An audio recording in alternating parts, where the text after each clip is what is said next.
Tubahaye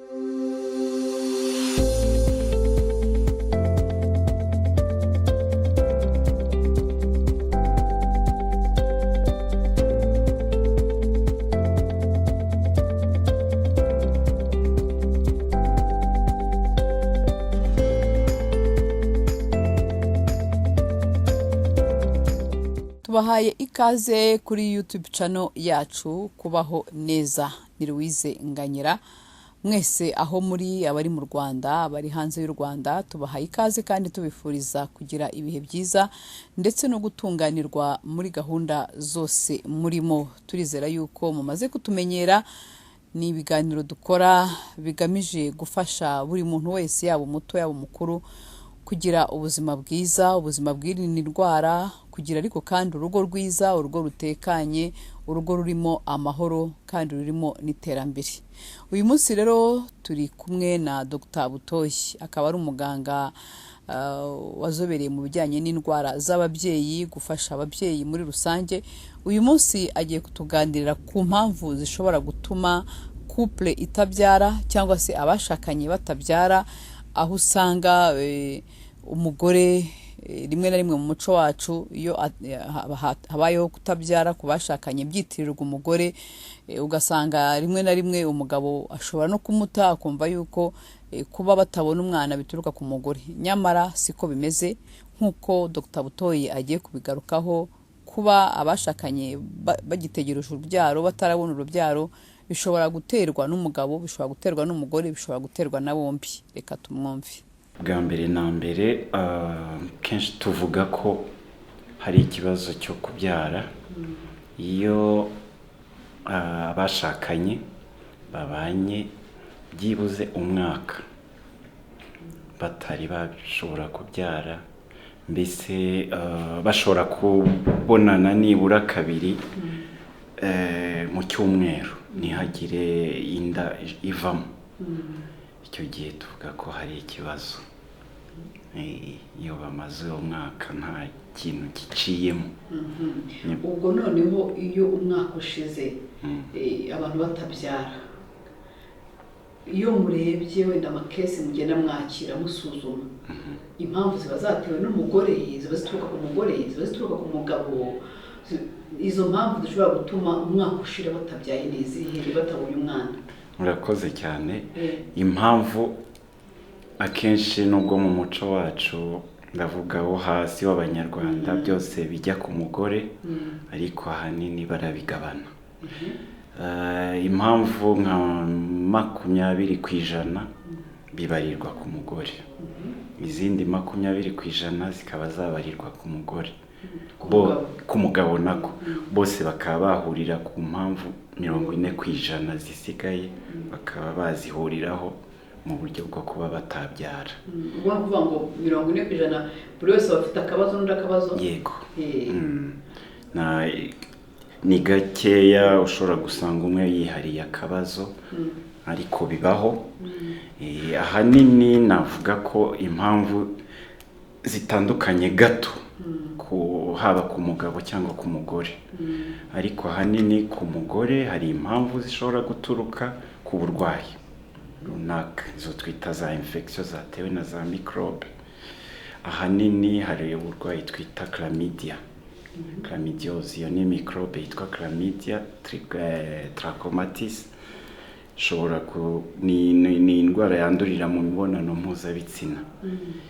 Ni indwara iza bucece, ni gake umugore ashobora kugira ibimenyetso bifatika. Iyo izamuka mu nda ibyara ikazagera mu miyoborantanga y'umugore, ikayangiza, ikaziba. Icyo gihe akenshi ibi ishobora kuba impamvu. Umugore ashobora kurwara igituntu cyo mu myanya myibarukiro, nayo imiyoborantanga ikangirika. No muri nyababyeyi akenshi uzabisangana nk'abagore batabona imihango kandi barigeze kuyibona neza, cyangwa abakobwa. Ashobora kuba yararwaye igituntu cyo mu bihaha gisanzwe, kikaba cyarageze naho kigera mu bindi bice by'umubiri, cyangwa akakirwara mu myanya myibarukiro yonyine. izo ni zimwe mu mpamvu zishobora kubitera ku mugore. N'imitezi ishobora kwangiza imiyoborantanga.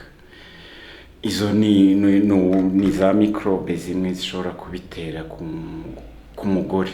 Ku mugabo cyane cyane nawe ashobora kurwara igituntu cyo mu myanya y'imyibarukiro, ikaba yakwangiza udusaho tw'intanga twe n'imiyoboro ijyana ku dusaho tw'intanga. Ashobora kurwara imitezi nawe ikaba yamwangiza mu myanya myibarukiro. Ashobora no kurwara amashamba, ibyo twita oreillon cyangwa mumps mu cyongereza. Ari umwana muto bikazangiza udusaho tw'intanga twe, ntabe ashobora gutera inda. Ibyo akenshi ni bimwe mu bimenyetso mu ndwara zizwi zishobora gutera ubumuga. Ikindi nko ku bagabo hari akazi akora, ashobora kuba akorera ahantu hashyuha, mu nganda, atwara ibikamyo bifite moteri ziri hasi, ashobora kwicara munsi agashyuha, akaba hakwangiza udusaho tw'intanga twe. Ashobora gukora mu nganda z'amarangi, habamo ibyo bita amametoro, cyane cyane ibyo bita plomb. Ashobora kuba byakwinjira mu mubiri we nk'uburozi, bikangiza udusaho tw'intanga ntitube tugikora intanga. Ashobora kuba akora mu mirima bakoresha iyi miti bita pesticide cyangwa pesticide yo kwica udukoko, nayo ishobora kwangiza imiyoborantanga ye n'udusaho tw'intanga. Ibindi navuga ni nk'itabi cyangwa ibiyobyabwenge bindi, yewe n'inzoga nyinshi zishobora kwangiza imiyoborantanga nako udusaho tw'intanga tw'umugabo. Ku mugore nawe ashobora guhura n'ibyo ngibyo, ariko cyane cyane bo nk'igihe yaba yararwaye nka kanseri runaka isaba gukoresha imirasire, ibyo bita radiation, ishobora kwangiza udusaho tw'intanga twe twa overe. Ibindi ni nawe ashobora kuba yafata ibiryo cyangwa ibindi bintu cosmetique by'amavuta runaka birimo imisemburo myinshi, ishobora gutuma intanga ze zitaba zakorwa. Ibyo ni bimwe mu nakwita nk'uburozi biva hanze, bishobora gutuma umugabo cyangwa umugore ashobora kuba atatera inda cyangwa ngo aterwe inda. Ese nta bumuga umwana ashobora kuvukana ushobora kuzatuma atazabyara umuhungu cyangwa umukobwa bitewe n'uko yabuvukanye? Urakoze cyane. Nko ku bagabo habaho ubumuga genetique, ibyo bita syndrome de Klinefelter. Murabizi ko umugabo agira intanga, izo bita intanga zigena igitsina, arizo X na Y cyangwa X na Y. Akenshi aba afite intanga eshatu kuri urwo rwego, za X ebyiri akagira na Y imwe. Abo akenshi usanga ari ibisore, abahungu bashingutse b'abasore barebare, ariko udusaho tw'intanga twe tudashobora gukora intanga ngabo. Ashobora gushaka rwose, ariko intanga bakoze ikizamini ntibazisangemo. Bakora ikizamini cyo mu maraso kazasanga afite bya bindi navuze sexuel, intanga ngaragaza gitsina za X, aho yakagize X na Y kagira XXY.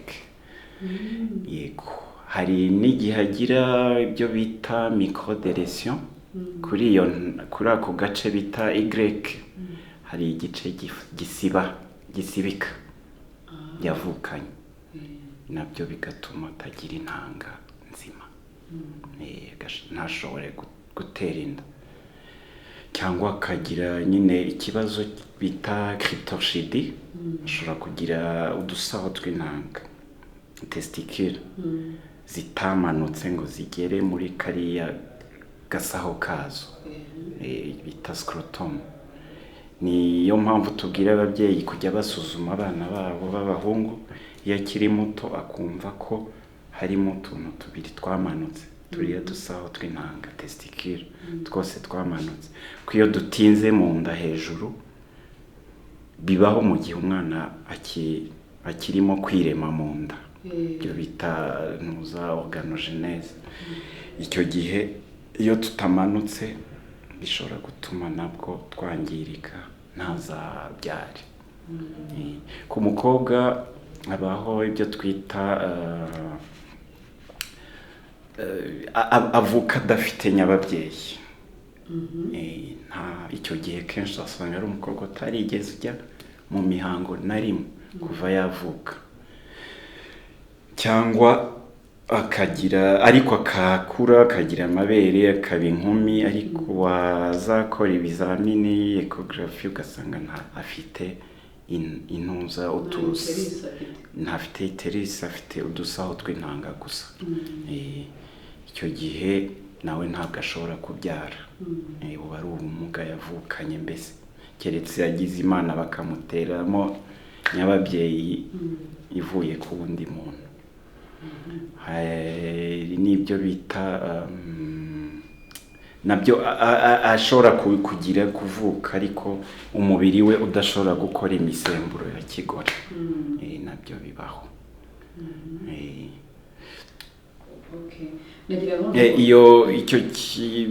Ubwo burwayi bita ntuza bwo kuvuka adafite nyababyeyi babwita syndrome de Rokitansky. Ubwo nabwo bwo kuba afite imisemburo mike, ubona ari agakobwa kagufi kadafite amabere, yesu ariko kagufi, byo babyita syndrome de Turner.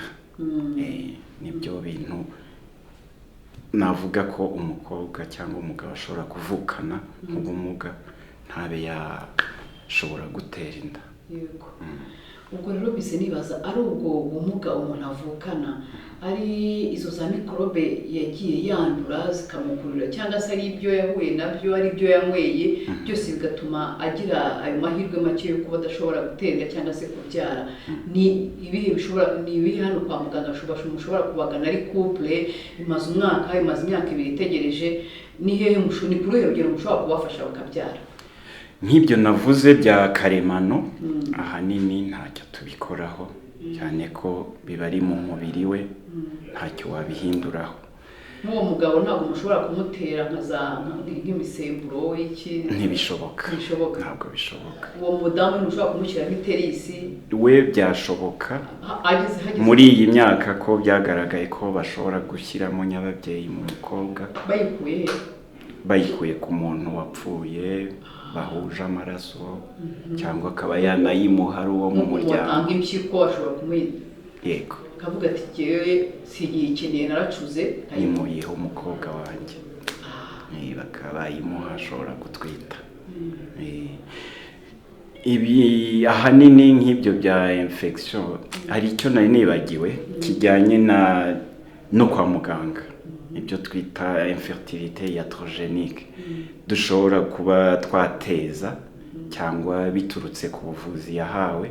Ashobora kugira inda yagiye ku ruhande, tukaba trompe ikangirika, akaba yagira inkovu mu nda zifunga noneho na ya trompe nzima yari isigaye, cyangwa akaba yakorerwa gukuramo inda bikamwangiza mu nda ibyara muri nyababyeyi, ntihashobore kuba hagafatana ibyo twita sineshi, ntihashobore kuba havamo inda ishobora gufata, cyangwa akaba yabagwa na za appendicite zigatera mu nda infection, hakabamo ibyo bita noza adherence ni nk'ibidodo bifata bigafunga n'ibindi bice by'umubiri byari bisanzwe bikora neza, hakaba hataje umugore akaba atashobora kubyara, cyangwa umugabo bakaba baga kuri prostate bikamwangiza ntashobore gutera inda. Nizo ni zimwe mu mpamvu zishoboka. Kwa muganga rero ahanini nk'ibyo bya infection akenshi tubakorera ibizamini. Ku mugabo dukora ikizamini cy'amasohoro cyo bita spermogram, tukarebamo intanga uko zingana, ese zirimo, ese zingana zite. Hari igihe usanga zitarimo, ibyo bita zoospermie, ushobora kugira nkeya, ibyo bita oligospermie, ushobora kugira intanga zinaniwe nkeya, ibyo bita oligoastenospermie. Ibyo byose ni impamvu zishobora gutuma umugabo adashobora kubyara. Hanini iyo afite intanga dushobora kumufasha, afashe imiti, iyo byanze birangira agiye mu byo gutera intanga, bakaba bafata intanga ze bakazihuza n'iz'umugore hanze bagatereka mu mugore. Umugore we ahanini tureba nk'iby'imisemburo, ko ashobora kudaba yasama bitewe n'ihinduka ry'imisemburo, imisemburo ya kigore. Ushobora kugira prolactin, wo bita umusemburo prolactin uri hejuru, ni umusemburo w'amashereka, akaba atatwita kubera ko uwo musemburo ubuza intanga gusohoka, ibyo bita ovulation. Ashobora kugira izo bita za progesterone nkeya na estrogene, nabyo bikaba byatuma adatwita. Ashobora kugira imisemburo ya kigabo myinshi, bita testosterone, akaba atashobora gusama. Akenshi usanga ari abakobwa bagira imihango birenza cyane, ayibona gake mike. Akenshi iyo dukoze ibizamini dusanga abenshi bafite ibyo bita syndrome ovarien polycystique. Aho ntabwo mwamwongerera Murakoze cyane. Icyo gihe biratworohera kenshi kubikoraho, ko akenshi turwana no kumanura nk'uwo musemburo wa testosterone, tukamufasha nuko yajya muri ovulation. Kimwe n'igihe afite imisemburo mike cyangwa iyo ya prolactin iri hejuru, tukaba twayimanura, ovulation cyangwa isohoka ry'intanga rikaba. Ibyo ni bimwe mu bishoboka. Mu bijyanye rero navuga bijyanye n'umubiri nyabyo cyangwa organique, nko gufunga kw'imiyoborantanga, dukora ikizamini bita hysterosalpingographie ku mugore, tukareba intanga ko imiyoborantanga ko yazibye muri iyo trompe. Hari igihe tugira imana tukaba twashobora kumubaga tukayifungura agatwita bitagoranye. Hari igihe usanga yarazibye mu buryo bidashoboka kuba twayifungura, icyo gihe akorerwa biriya bya fecondation in vitro byo gutera intanga. Yego. Hari abantu rero baza mukababwira muti twabasuzumye, ari umugore nta kibazo, ari umugabo nta kibazo, mugende mutegereze. Byo mubisobanura gute mu buryo bwa kiganga? Urakoze cyane. Muri izo mpamvu zose navuze, hari igihe mukora ubushakashatsi byose, imisemburo, imyanya ndangagitsina yabo yose nta kibazo, imibereho yabo nta kibazo, ugasanga hafi nka 2 kugera kuri 5% nta kibazo na kimwe bafite, ariko ntibashobora kubyara. Ibyo natwe mu kiganga tuvuga ko byaturenze, nta mpamvu tuvuga ko ari cause inconnue cyangwa impamvu itazwi. Dushobora kubabwira ati mugende mutegereze, mukore ibishoboka, turebe ko byacamo. Ko hariho n'abagira ibyo bita ku bagore, ibyo bita anti-spermatozoide. ashobora kugira intanga z'umugabo zagera mu myanya ndangagitsina cye zigapfa. Yazahindura umugabo agatwita. Ni nk'aho umubiri we utahuye n'uwa mugenzi we. Ugasanga umugabo ashatse ahandi arabyaye, n'umugore ashatse ahandi arabyaye. harimo ikintu cya incompatibility, nubwo bibaho gake cyane ariko tuzi ko bibaho. wenda dusoza kuri iki cyiciro kijyanye n'impamvu zishobora gutuma famiye cyangwa se abashakanye batabyara n'igikorwa kwa muganga, nagira ngo mutubwire ni iki rero inama mwagira nk'abantu baba batari binjira mu rugo kugira ngo bajye bamenya no kumenya kwitegura, binjire mu rugo bazi ngo tuzabyara cyangwa dufite iki kibazo, hakorwa iki kugira ngo abajeni baba bari gufiyansanya bajye bibuka n'icyo kintu bagitekerezeho kugira ngo bitazaba imbogamizi bigatuma banashwana, umwe agaca ku ruhande undi agaca ku ruhande kubera icyo kintu, kuko abenshi ntabwo bajya babyakira. Urakoze. Ahanini navuga ko bikora cyane kuri gakondo zacu cyangwa uko abantu tubayeho. Ntabwo wabwira umuntu ngo ntuzashake na runaka kubera ko wabonye ko afite ikibazo runaka, ahubwo ikintu twihutira kubabwira ni ukubabwira ati niba hari ikibazo nk'umukobwa afite mu mibereho ye bijyanye no kubona imihango kwe, ni byiza kuza kare tukamufasha. Niba ari umuhungu, niba hari ikibazo yagize se cy'uburwayi nk'ubwo navuze bw'amashamba, bw'igituntu n'iki, bisaba ko baza hakiri kare tukaba twareba ko nta kibazo gihari. Ariko ahanini tubagira inama ko mu gihe babanye bakamara nk'amezi 6 bashaka kubyara, nta kintu cyari byiza baza kare tukaba tushakisha kare, byatinda ntibarenze umwaka kugira ngo dushobore kubifatirana kare, ko hari n'igihe usanga impamvu ingana ururo, ari akantu gato gusa kakosoka nk'ak'imisemburo agahita asama. Ni gake cyane dusanga hari ibibazo bikomeye cyane byatuma umugore cyangwa umugabo aba atashobora gusama cyangwa gutera inda. Arakoze cyane Dr. Butoyi ku kiganiro cyiza aduhaye, twizera yuko gifashije imiryango yacu ndetse n'abakekaga yuko ikibazo ari umugore, kuko hari igihe umugore ajya kwa muganga bakamubwira bati nta kibazo ufite, ariko ntatekereze kujyana umugabo ngo nawe bamupime, kuko ushobora gusanga ikibazo kiri ku mugabo kandi kikaba cyakosorwa hanyuma bakabona urubyaro. Turizera ko mubyumvishije kandi bizabafasha ku bantu bagitegereje urubyaro, ndetse n'abajene namwe biba byiza yuko abantu babanje kwisuzumisha, abari gufiyansanya mukamenya uko muhagaze, niba hari ikibazo kikaba cyanakosorwa hakiri kare. Turamushimiye cyane Dr. Butoyi, namwe kandi mwadukurikiye turabashimiye. Ikiganiro cyacu naho butaha.